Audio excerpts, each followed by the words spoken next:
Business blog में हमारा स्वागत बा। देखिए हम सवेरे उठ के फ्रेश होके चाबी लेके चल देनी दुकान खोले, लेकिन दुकान खोले जाए के पहले हम रास्ता के कुछ नज़ारा दिखाई आप लोग के। देखी कितना फ्रेश नज़ारा बा। ये देखी रास्ता में पूरा एकदम हरियाली ही हरियाली बा। ओकरा बाद हम पहुँच गए दुकान पर। दुकान पहले ही खुल गई कैसे कि हमारे चाचा जी जौन बड़न चाबी ले जाके और दुकान खोल दे रहन और कुछ सामान भी निकाल दे रहन। तो देखिए ओकरा बाद हम लगनी जौन भी सामान बचल रहन थोड़ा बहुत ओकरा के निकाले। और देखिए हम अकेले मेहनत करतानी और सामान निकालतानी और कुछ अंधेरा बाद जवना की वजह से हमारा चेहरा भी उतना फ्रेश नहीं आवत। और रोड पर देखें तो देखिए वो लड़का छोट छोट जाता रहसन स्कूल कैसे कि हमरा हो गई लेट, लेकिन स्कूल मॉर्निंग बा तो उससे लड़का सुबह जाता रहसन पढ़े। खैर उसे हमारा कोनो दिक्कत नहीं है, लेकिन हम प्रयास करें नहीं कि रोवाला इनके आज चाहे जो भी वीडियो होके चाहे जौन भी ब्लॉग बनाई हम में रउआ इनके अपन बिजनेस के बारे में दिखाई और के तरह हम रोज़ प्रयास करें नहीं कि समय से आ जाएं।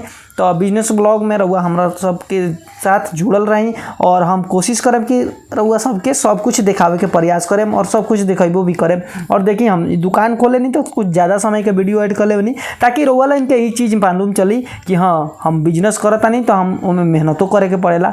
और बिजनेस ब्लॉग देखे खातिर रउआ लोग हमरा के फॉलो भी कर ली, कैसे कि हम एक तरह के ब्लॉग अब हमेशा लावे के प्रयास कैले बानी और कोशिश करम कि प्रतिदिन लाएम। और देखिए वीडियो के स्पीड फास्ट कैले बानी, ओकरा बाद वीडियो तनी लंबा बा। तो खैर कोनो दिक्कत नहीं है, परेशान होला के जरूरत नहीं है। देखिए हेलमेट निकाला तनी तो अबे थोड़े देर बाद एगो भैया आइल हन कुछ सामान लेवे कर उनका। अब हम लग नहीं उनकर सामान दिखावे खातिर मतलब कि कौन सी चीज़ लेवे के बा, लेकिन थोड़ा कैमरावा से है ना हो गई हन। और हई देखिए हमारे चाचा जी अलन वो लगल हन कि बतावे कि हई ना लगी हो लगी और अंधेरा बा जवना की वजह से चेहरा फ्रेश नहीं आयल। खैर कोनो बात नहीं है, रउआ लगिन वीडियो में बना नहीं लास्ट तक। और देखिए एक जाने और अलन वो कोनो चीज़ मोबाइल में फोटो लगल हन देखावे कि हई चीज़ बा। तो हम कहनी ना ही नहीं है।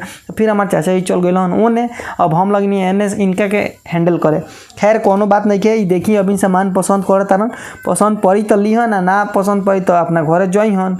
हम कौन उनका के बांध के रख लेम भाई। तो देखिए खिसिया के चल गई हन। हमारे में कोनो दोष नहीं के गई हन तो जा नहीं के हमारा पास जौन खोजे तरन सामान कैसे कि हम खोल ले बानी सवेरे सवेरे दुकान। तो खैर कोनो बात नहीं कि अब फिर लगनी हम लगावे टेबुल लगनी है ताकि लोग आई तो बैठी। और देखिए एक आदमी हमारे भेटा गए हन हित, उनका के कहनी नमस्ते। और उ सारे बैठल हन कुर्सी पर, उ लगियन हमार मतलब कि मजकुआ। अब उनका खातिर हम लगनी लगावे पंखा। अब देखिए वहाँ के पंखा लगौला के बाद हमारे कुछ सामान नए दुकान वाला वो देखनी है वाले उनके। ओकरा बाद दुकान के पीछे एगो रूनी के पेड़ रहा, रूनी तुरनी है। रूनी खाता नहीं रोवाला रूनी के देखले बानी कि ना कहीं कमेंट करके बताएं भाई। देखी रात में हमारे दूसर का दुकान खातिर कुछ टूल्स किट तैयार होते रहे तो हम कहनी कि काहे ना रोवाला के भी दिखाई है। देखी रात हो गई बा, लेकिन बिल्डिंग वाला भाई बिल्डिंग करता चली बाय।